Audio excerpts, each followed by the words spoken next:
दोस्तों नमस्कार। Learning by AP sir YouTube channel में आपका स्वागत है। आज यूपीएससी के द्वारा सीएपीएफ का नोटिफिकेशन रिलीज कर दिया गया है। तो जो लोग अभी तक इंतज़ार कर रहे थे सीएपीएफ का, वो कृपया आज से फॉर्म शुरू हो गया है, वो अपना फॉर्म फिलअप कर दें। ये यहाँ डेट आपको दिख रही होगी, 20/4/2022 से शुरू हुआ है और अंतिम तारीख डेट फॉर्म भरने की है 10/5/2022। लेकिन आप लास्ट में फॉर्म मत भरिएगा, 1-2 दिन में आप शुरू में फॉर्म भर दीजिए। नहीं तो आपको जहां आप सेंटर लेना चाहते हैं वो नहीं मिलेगा, क्योंकि यूपीएससी के द्वारा पहले आओ पहले पाओ की नीति के अंतर्गत सेंटर का अलॉटमेंट किया जाता है। तो अब कौन इसमें फॉर्म भर सकता है? जो स्नातक के अंतिम वर्ष में है वो भी फॉर्म भर सकता है। ध्यान दीजिएगा, स्नातक के अंतिम वर्ष यानी ग्रेजुएट के अभी हुआ नहीं है लेकिन फाइनल ईयर में है, पेपर दे चुका है या अभी रिजल्ट आना बाकी, तो परसुइंग वाले लोग भी इसमें क्या कर सकते हैं, फॉर्म भर सकते हैं। इसमें जो जनरल कैटेगरी की मैक्सिमम यानी एज है 25 वर्ष रखी गई है। जो ओबीसी के कैंडिडेट हैं इनको 3 साल का रिलैक्सेशन एज में मिलता है। इसके अलावा इसी प्रकार एससी और एसटी कैंडिडेट को भी रिलैक्सेशन इसमें दिया जाता है। तो आप लोग इसमें फॉर्म भर दीजिएगा। अब यहाँ वैकेंसी देख लीजिए, ये वैकेंसी कितनी है, 253। पिछले 2-3 सालों से वैकेंसी ठीक ठाक आ रही है। हमने जब इसको 2016 में दिया था तब वैकेंसी इसमें काफ़ी कम थी, 157 या 159 ऐसे कुछ संख्या थी, 160 के ऑलमोस्ट 160 के आसपास वैकेंसी थी। अब वैकेंसी ठीक ठाक है, मान सकते हैं कि इतनी कम भी नहीं है और बहुत ज़्यादा भी नहीं है। तो 253 इसमें क्या है, वैकेंसी है। बीएसएफ की 66 हैं, सीआरपीएफ की 29 हैं, सीआईएसएफ की सबसे ज़्यादा हैं। ध्यान दीजिएगा, सीआईएसएफ और एसएसबी यानी सीआईएसएफ सबकी पहली चॉइस बहुत सारे लोगों की होती है, तो इसकी सीआईएसएफ की इस बार 62 वैकेंसी है। आईटीबीपी की 14 है और जो सीमा सशस्त्र बल है एसएसबी, इसकी वैकेंसी कितनी है, इसकी 82 है। तो ये नंबर ऑफ वैकेंसी रही। टोटल आपकी वैकेंसी कितनी है, 253 है। अब आगे इसमें हमने ये एग्ज़ाम 2016 और 2017 लगातार दिया है।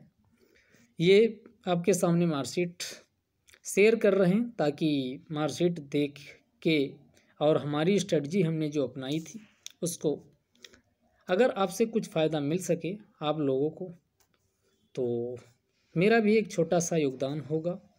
तो जीएस में जो नंबर आए थे 121.28 और जो ये सेकंड पेपर होता है जिसमें जनरल स्टडीज, एससी और कंप्रहेंशन आता है, इसमें 66 नंबर आए थे और 187 ये नंबर थे।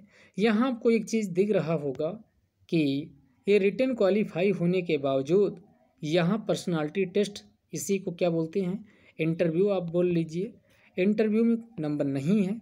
तो उसका रीज़न ये था कि मेरी हाइट 2 सेंटीमीटर कम होने की वजह से यहाँ बाहर कर दिया गया, यानी फिजिकल से आउट हो गए, तो इसलिए यहाँ पर्सनालिटी टेस्ट में कोई नंबर नहीं है।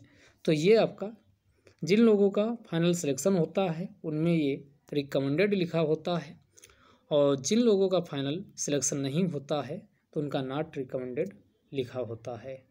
जो लोग इसको क्वालिफाई नहीं करते हैं रिटन एग्ज़ाम, उनके यहाँ स्टेटस आप रिमार्क्स देखेंगे नॉट क्वालिफाइड मेंशन होता है, लिखा होता है। तो रिटन क्वालिफाई हुआ था। अब ये 2017 की मार्कशीट है। आप कहेंगे 2016 में आप इसमें देख लिए थे तो 17। तो चूंकि मार्कशीट तब आई भी नहीं थी और दूसरी बात कि ये फॉर्म भरा जा चुका था और इसका फाइनल ये सब नहीं हुआ था, फिजिकल नहीं हुआ था, तो इसलिए कुछ अता पता था नहीं, तो इसीलिए फिर 17 का भी फॉर्म भर दिए। 17 के बाद से हमने कोई फॉर्म नहीं भरा है इसमें। तो ये 17 की मार्कशीट है। 17 वाले में काफ़ी ठीक ठाक नंबर थे। तो ये 129.03 नंबर जीएस में आए थे। और यहाँ सेकंड पेपर में काफ़ी ज़्यादा नंबर, उसमें कम नंबर थे, तो कई बार कॉपी चेक करने पे भी होता है। तो यहाँ पर 82 नंबर हैं और टोटल 211 नंबर इसमें आए थे।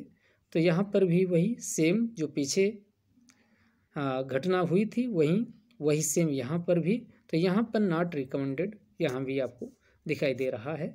तो इसमें भी रिटन क्वालिफाई हुआ था, तो 2016-17 दोनों में हुआ था। अब आप पूछेंगे कि आपने इसके लिए क्या किया था। तो अगर CAPF आपको क्वालिफाई करना है तो आप क्लास 6 से लेकर 12 तक कुछ मत करिए, NCERT अच्छे से कर जाइए। यकीन मानिए, NCERT 6 से 12 तक, इसमें भी साइंस की आपको केवल 10th तक करनी है। साइंस की 10th तक, बाकी जितने सब्जेक्ट की NCERT हैं 6 से 12 तक को NCERT अच्छे से कर लीजिए। 90% से ऊपर क्वेश्चन आपके यहाँ से NCERT से हो जाएंगे। बहुत अच्छे से आप NCERT कर लीजिए। और CAPF के जो प्रीवियस ईयर के क्वेश्चन आए हैं और IAS के प्रीवियस ईयर के क्वेश्चन हैं, इन दोनों को सॉल्व कर लीजिए।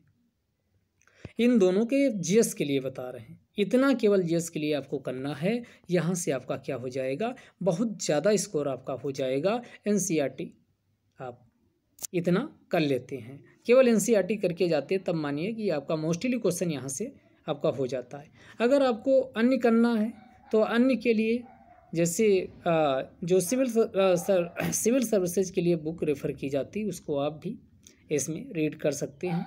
पॉलिटी के लिए लक्ष्मीकांत आप क्या कर सकते हैं, रीड कर सकते हैं।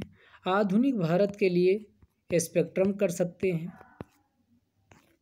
एनवायरनमेंट के लिए शंकर IAS का नोट्स आप रेफ़र कर सकते हैं, फॉलो कर सकते हैं। तो ये कुछ बुक्स थी जो आप फॉलो कर सकते हैं। बाकी तो आपकी जो बेसिक क्वेश्चन है वो NCERT सफिशियंट है, उतना ही आप कर लीजिए, अच्छे से NCERT कर लीजिए, आपका ठीक ठाक GS में स्कोर हो जाएगा।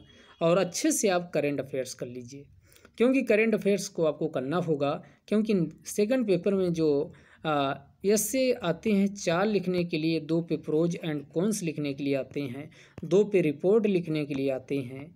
तो ये करेंट के टॉपिक होते हैं। जब तक आप इन सब को नहीं करोगे तब तक करेंट अफेयर्स, तब तक इसमें अच्छा आप लिख नहीं पाओगे और अच्छा स्कोर नहीं होगा।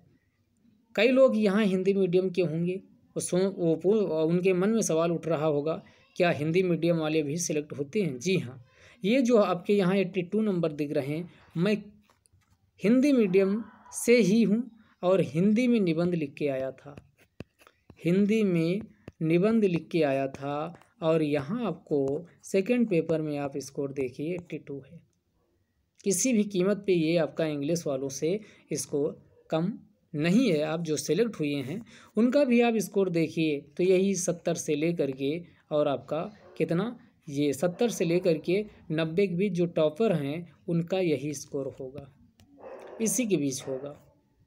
75, 76 ऐसे स्कोर आता है, इसमें नंबर बहुत ज़्यादा नहीं मिलते हैं। तो आप NCERT अच्छे से करिए, करेंट अफेयर्स अच्छे से फॉलो करिए, और दूसरा निबंध जो है एस्से राइटिंग, इसको लिखिए। सेकंड वाला पेपर आप रिपोर्ट यहाँ बीच बीच में लिखिए। और प्रैक्टिस किससे करेंगे, जो CAPF का पेपर हो चुका है, प्रीवियस ईयर का उठाइए। यानी अभी लेटेस्ट 2021 का पेपर आपके सामने है, 2020 का है, 2019 का है, 2018 का है, 2017 का है। तो ये पीछे बैक करके कम से कम 5-6 सालों का पेपर है, लिख डालिए। सेकंड पेपर आपको लिखना पड़ेगा, बगैर लिखे आप मत जाइएगा, नहीं आपका पेपर ही पूरा नहीं होगा, क्योंकि इसमें लिखना बहुत ज़्यादा होता है। तो आप इसके लिए प्रैक्टिस करिए। फर्स्ट पेपर के लिए हमने बेसिक बुकें बताई दिया, NCERT प्लस करेंट अफेयर्स, इनको आप करिए और आपका आराम से अच्छे स्कोर के साथ ही रिटन एग्ज़ाम क्वालिफाई हो जाएगा। अगर ये वीडियो आपको पसंद आया हो तो ज़्यादा से ज़्यादा लोगों को इसको शेयर करिएगा। चैनल को अगर सब्सक्राइब नहीं किए हैं तो सब्सक्राइब कर लीजिए और लाइक कर दीजिए। धन्यवाद। जय हिंद, जय भारत।